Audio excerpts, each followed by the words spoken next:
great to be here. I'm Robert Tass. I am a partner for McKinsey, a little consulting firm that you may have heard about.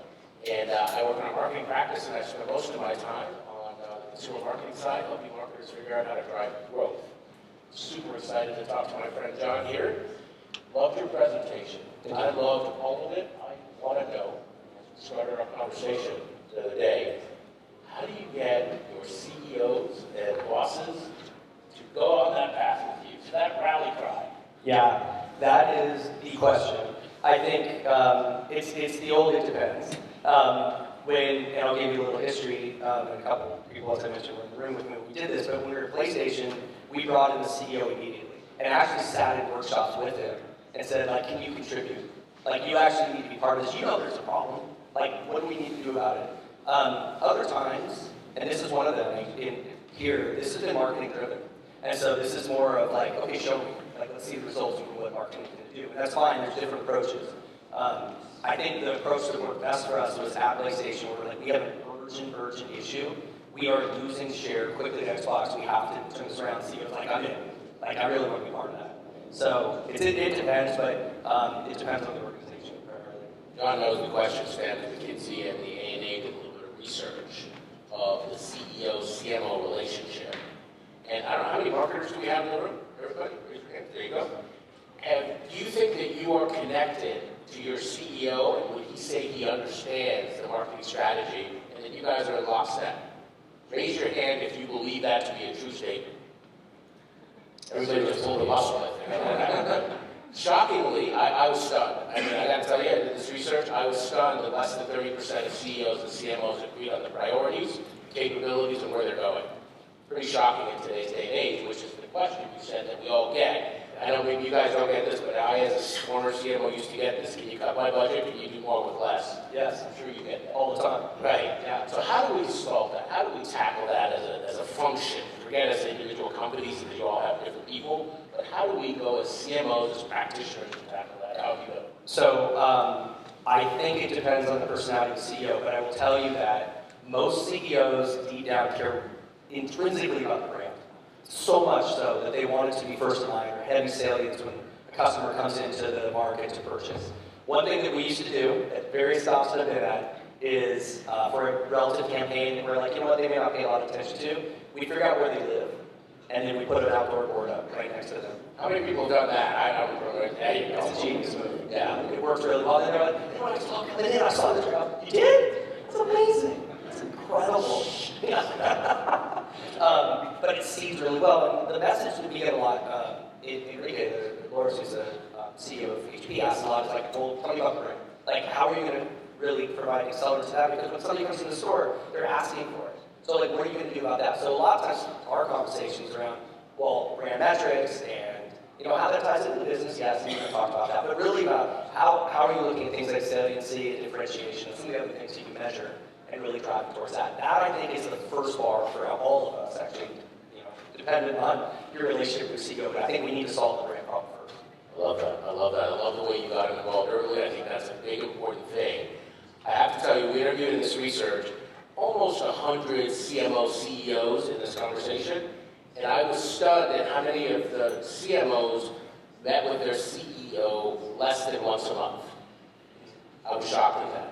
That is not a good habit for success. I'm going to tell you that right now. The ones that get it right are actively engaged in the strategy of the business, which leads me to my next topic of discussion, which we talked a little bit about together, which is the role and definition of marketing today is not what it used to be. We're all seeing the fragmentation of the 4 Ps, new roles, chief digital officer, chief growth officer, chief customer officer, anything with a C on it. How do you think that has changed your role and how you approach the role definition with your function today? My back against the wall situation is that you never want to become a service organization to the brand or to the company.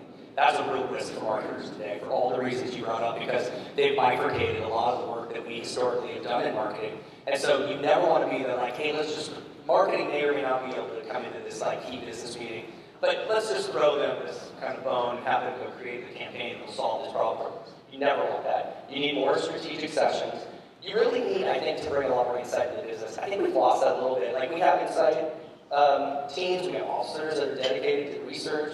I don't think we've done enough as a kind of global marketing group, and I mean all of us, in bringing insights in regularly to the CEO and the C-suite to say, this is the problem that we're solving for. Some of the monster that I mentioned earlier, like we've got to all align around this.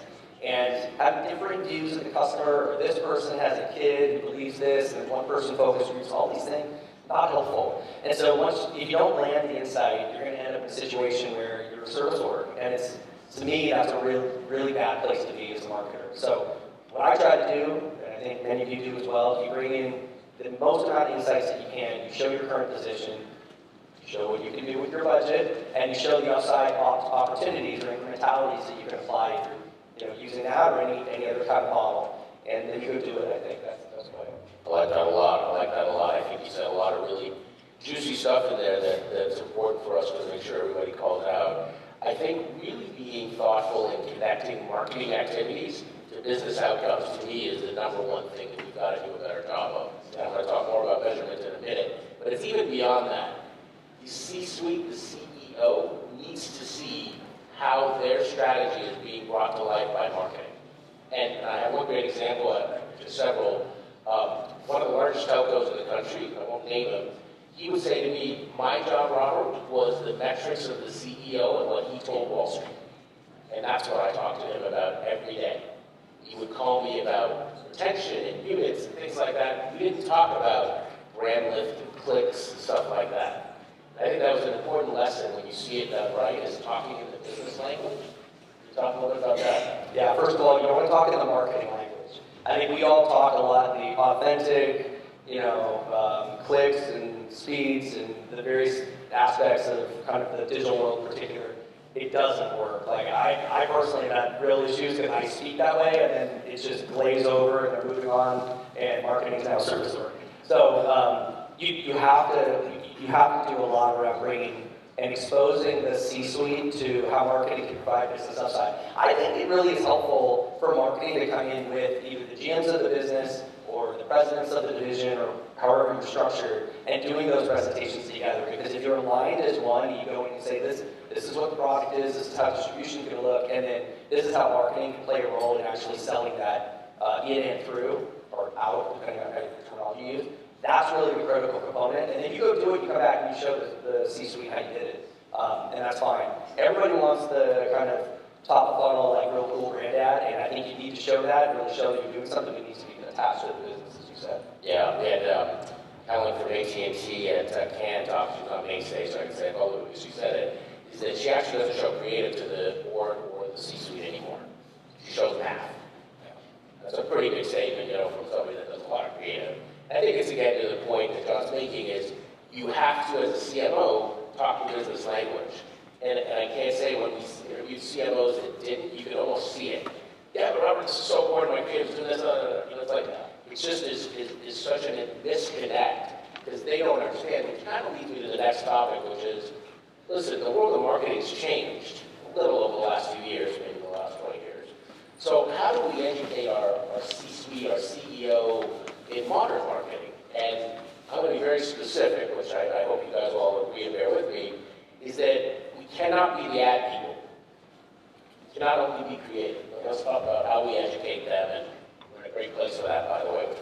Yeah, I actually think there's formal sessions you work on with C-suite. Like, we've done that, and again, I'll bring up, we did it at Amazon as well, but we would sit down and say, like, this is actually how we look at things. It usually comes up in a kind of a long-term planning or strategic session for your budget, etc. You say, this is how we look at things. This is how you should kind of judge us. Like, you should measure us this way. This is how we structure it. And then really get them into the language and the understanding of what marketing is. Sometimes you're going to get glazed eyes, and a lot of times it's like, the ad guys are telling me how to do math. But increasingly, we all know there's some tension built in between brand and maybe performance or top and bottom funnel and how you're looking at things. And some companies, some brands, I've been at some, are like, just go get me as many people as you can. The payback period began, I don't care, just bring them in. And that's a low funnel type opportunity. You're going to lose the narrative. It's like, I was saying earlier, it's like getting married without going on the first date, but you're going to actually end up you're going to get some customers in the door. It's just long term that's going to be an issue.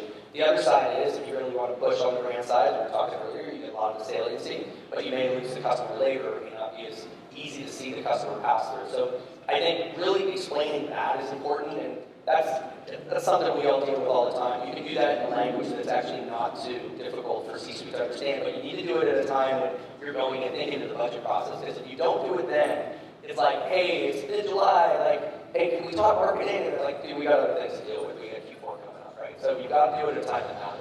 Totally. I think it's really fundamental that if you're planning to spend your money in a certain place and build capabilities and do things, that your C-suite partners understand. They need to be along the journey with you. As I know the world's changed, and not all of them maybe on TikTok or whatever, but the idea of understanding data-driven marketing, understanding agile test and learn, understanding these capabilities that are fundamental to you doing the job is critical for them to understand how you do the job. And we saw it in our interviews with some great companies like Allison Lewis. They take their entire management team to Silicon Valley to do strategy sessions. I was at JP Morgan Chase, I used to bring Jamie and the leadership team to CES every year, and it was mandatory. And we would put on digital events for them to indoctrinate them into why the world was changing and that not everything had to be a retail branch building. But this is the kind of stuff that's important, that you have that connection with your C-suite and your CEO specifically to be able to move the agenda so that you're not just doing pretty communications, but you're actually driving the business outcomes that are mattering today and in the future. Because often, as John said, you get this battle between last touch and just try to pay surge and get me some more sales tomorrow versus building the strategic premise of the business. And I think balancing those two things is an art and something that requires a lot of attention. How do you do that? Yeah, I was going to ask though, because in your world, it's really interesting, and I'm wondering do you see a lot of the CEOs or C-suite not actually branching out and looking at areas of culture, going to conventions like this, or seeing things, and seeing the changes in the ways that are occurring, because that is also an issue, in my view. You probably I think that there is a void. Again, we're all busy. I think in our research, and we did an article that you can look up, but less than 10% of the CEOs have any marketing pedigree. It's pretty bad, right? Like, they don't know, they've never been there, they've never sat in your chair, they've never done the job, number one. Number two is, you've got to force them, or have mechanisms that force your entire C-suite to be with the customer, to figure out where the customer's going. You know, and I'm dating myself because I'm an old guy now, but when we did social at Chase, the businesses hated it. Oh, we don't need to be there. No one's going to be there, Robert. Don't worry about it. And Jamie, to his credit, this is why he's Jamie, we're doing it. It doesn't matter. Regulatory, we're going to figure it out. If we've got to be there, if there's millions of our customers there, we need to be there. Now, that's culture, to your point.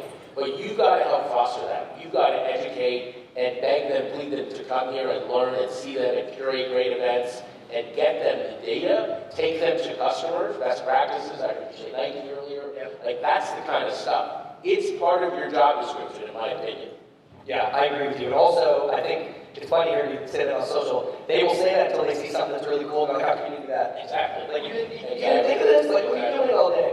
And that's certainly something that happens too. So I think getting ahead of it is really important. I think you probably saw that quite a bit and see it at McKinsey, I'm sure. So that's something I think for all of us. Listen, I think we've all seen somebody try to write a jingle, a commercial, a tagline, an email. I don't know, it's happened to me, maybe not to you guys, but it's happened to me in my career. And that's the thing with marketing, right? So I think that we've got to change the way we describe, discuss, and show value to marketing in our businesses, because the lever's being underutilized. It's being fragmented. And I think it's really fundamental to make sure that we're connected. Now listen, some organizations like yours, I think, have a sales organization, and you've got to figure out how to connect the dots, because your customer doesn't care, by the way. You've got to be that integrator, that enabler. And by the way, our research says when we had one integrator, one C-suite integrator at the company, they did 2x better than those who didn't. That's good math. That's your ticket. You know, so getting that, connecting the dots, it doesn't mean you have everything under your remit, but it does mean that the CEO has a trusted partner at that table to drive the agenda. Yeah, and I think the other thing is, I just kind of talked a lot about challenger brands. You won't even get to that stage of having like permission to do that without some of what Robert's talking about here, because you'll be stopped really quickly, like, well, wait a minute, didn't you kind of do all the retail and the performance stuff first? You're like, yeah, I've done that. But we have this other great opportunity to stretch ourselves and do things differently and accrue net new customers. And a lot of times it's like, yeah, but you didn't do the regular stuff first, or I didn't know about it. And importantly, if they didn't know about it, and you didn't spend the time to talk to them about it, then you don't get the opportunity to do some of the real cool stuff that allow you to expand and really invest in the long-term health of the brand and the company. 100%. I know one of my personal favorite topics is marketing measurement, which I spend an exorbitant amount of time on. And here we are today with some of the most sophisticated technology at our fingertips, but yet we still can't figure out if it works. And I hate to say it, but your bosses don't know. Genuinely don't know. I talk to Fortune 500 CEOs every day, and they tell me, Robert, I have no idea what working, man. That guy comes in here every time asking me for money, and that's all I know. But that's the problem with our craft, is that we need to figure out how to connect the dots. So I'd love to start by you sharing how you've done that and what have been some of your best practices. Yeah, so so at HP we have a number of different models we use. I think the challenge that we've had is getting belief. Actually, like, I think to your point, like how to get the business particularly, because the C-suite understands, but the business to really believe that what marketing's doing actually measures out and is better than just dropping price, right? Like one of the things I learned early in my career is that pricing is the last lever you pull. Like that was something that we heard from Jack Tretton, the CEO of PlayStation for years, pull that last. And I think many times it's the first thing that many companies pull. We do a lot of these things like, okay, let's just pull it. And I'm always cautioning, like, let's not do that. And they're like, cool. So we'll invest in marketing, but you got to prove out how you can be better than that, $20 price drop we're going to put against whatever the product is. And that's where a number of the models we have come into play. I think, many of you maybe have had challenges with MTA. MTA has some challenges across the board. MMM's maybe a little bit better, but in general, like, you have to get belief in the business. If you don't do that, like, it doesn't matter what you do. They're going to be like, no more money for you. Let's put it all over here to pricing or maybe even the distribution. So that's something I deal with all the time. And to me, it's, I think maybe probably for many of you, it's like, how do you get belief in the systems and make it known that it's not just because it's coming from marketing. Like sometimes they're like, hey, you're the messenger, of course. Like, you're showing that it works. Show where it doesn't work too. Like, there's times where, of course, like, hey, we did something that didn't work out. This is how we fast failed. We turned it around. And we use this measurement tool to be able to prove that out. It's not always just us coming asking for more money. He's giving us gold. I hope you're taking notes. Like, this is gold. So this is the stuff that I think you really have to do it. I'm going to repeat a little bit of it and add to it.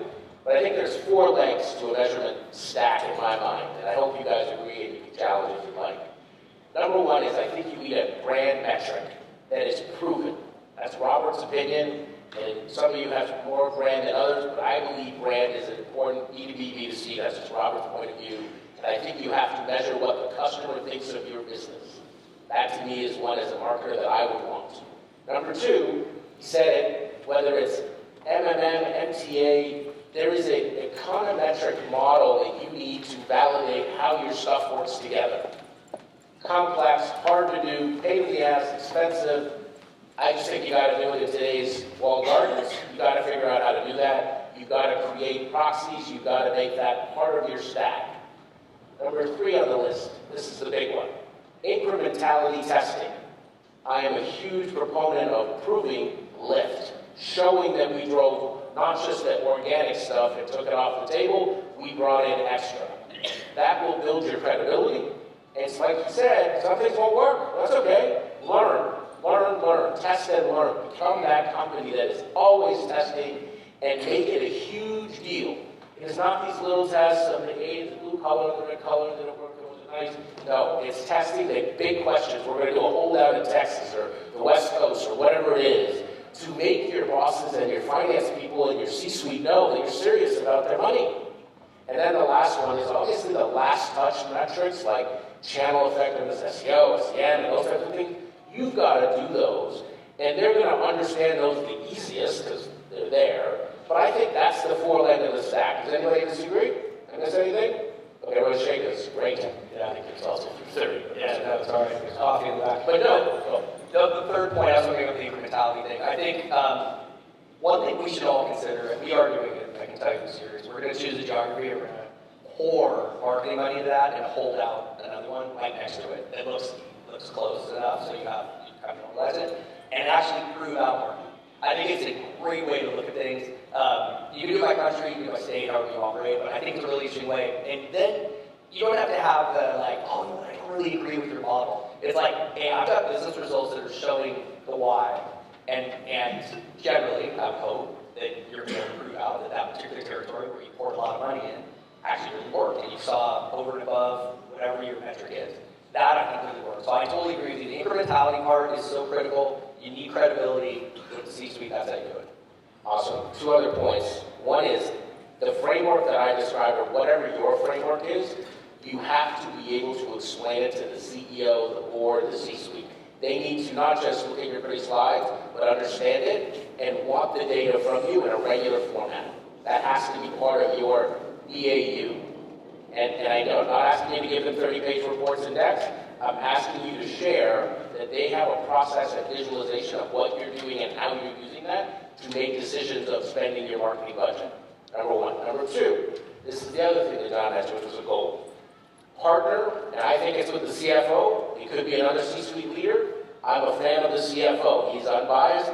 He guards money like I've never seen before. And if you get him in your camp, he'll be pounding, or she will be pounding that table for you. And we've seen that as success. When it works, and the CFO says, I need to give marketing more money. We've got to move the needle. That's when it works really well. And it's not marketing measurement. It's the business measurement. Absolutely. If you get the CFO in your camp, that's gold, for sure. And I'm shocked. Again, I'm going to call you guys out a little bit. How many are scared of finance, scared of going to the other partners of the organization? You got to hit it head on. I'm sorry, I know it's tough, but you got to do it. This is the world we live in. There's skeptics, there's time pressures. We're all being challenged every day, or you're always going to be the first on the list if you don't do those things, in my opinion. Make sense? Awesome. I know we only have a few minutes left. If there's any questions, I'm happy to open it up, or I can keep going. I see one right there. Go. Yeah, it's a really good question. I'd say the pandemic shifted things pretty rapidly in the kind of commercial direction. And mostly because we're dealing with a hybrid world. Home office can also be consumer, but also SMB. And there's a real opportunity, I think, on the SMB side to continue to build consumer, maybe with some attrition for the category at large. I think we're seeing a lot of actually success there still. Really, I think on the back of brand, which is kind of what I was saying earlier. But there's still some secular decline in the category on the consumer side. On the commercial side, there's not, though. So on the commercial side, people need printers at home for, the various things you do within your business. And so that's been important. You bring up one other thing, though, that's interesting. And there's different models in different markets throughout the world. It's not as prevalent here, but India and some others have tested with this, is that you don't have a printer at home, but you do go to print centers that do. And so, that's kind of an interesting way too. And HP has such relevance, it's actually such an install base in a lot of the print design centers that we really benefit from that too. So I don't know if that's going to take off here as much as it will maybe in other markets, but it's something that's interesting. If you're a label manufacturer, or if you're someone that needs kind of industrial grade, you have that too. Almost everything in the world that you see printed is almost always on HP, like the consumer products. We were joking beforehand. We're in the 3D printing business too. Obviously, we just made running shoes for Brooks. If you want to do ultra marathon, it can just be printed out, and you can actually just go wear them, which is an amazing thing, right? So there's a lot of different business lines that we deal with. But your point on commercial, I think, is one that we're seeing the rise since the pandemic, for sure. Your frustration point, in the 2000s, what do you think of your HP? I don't, because it just works. Yeah. You don't have to. We're gaining that trust. Everybody trusted Brad, come on. Yeah. So listen, I'm going to bring it back to our wrapping up here a little bit. One of the things we talked about, and I think you like this, which is one of our clients promoted their CMO to be president of the business. And we interviewed him, and he talked about her, and he said, Robert, I want my CMO to be a general manager, not a marketer. Tell me what you thought. Yeah, I'm sure all of you had this in your career where you actually had to choose a path. GM kind of goes the COO route, and if you stay in marketing, you go the CMO route. It doesn't come together very often. That's a nice organization. I had a PlayStation. I was actually GM of the business. I was VP marketing for a time. And so that actually really nice. You pull different levers. You're the one actually choosing. I think it's bifurcated in a lot of organizations, and I think it actually hurts the organization because you've got this person over there making a pricing decision, which is independent of the budget. To your point, you can make on the marketing side, it might be different than you're making on distribution. So it's rare. Like, you don't see that very much. I think there is a mindset, though, that we can all have around being GMs. Those dollars don't have to be used just for things that you're like, this has to be an ad campaign only. It could be used in partnership with your sales team, where you're doing real quick kind of add by in concert with something that they're doing and having, various bundles or things. There's ways to kind of think about it in a GM sense than there is just kind of in a pure marketing sense. And I think we could all kind of learn from that. I would love to have organizations further together though, because I think actually as a handshake, it's a really powerful position to be, but a lot of brands aren't doing that. Yeah. I think the lesson I take from that is that as a marketer, I love the craft of marketing, but I need to be a business person first. And to have that seat at the table with the bosses, the CEOs, and the C-suite, you need to be that business person and be proactive in that. Whether you have all the components or aspire to, they're never going to give it if you don't act it.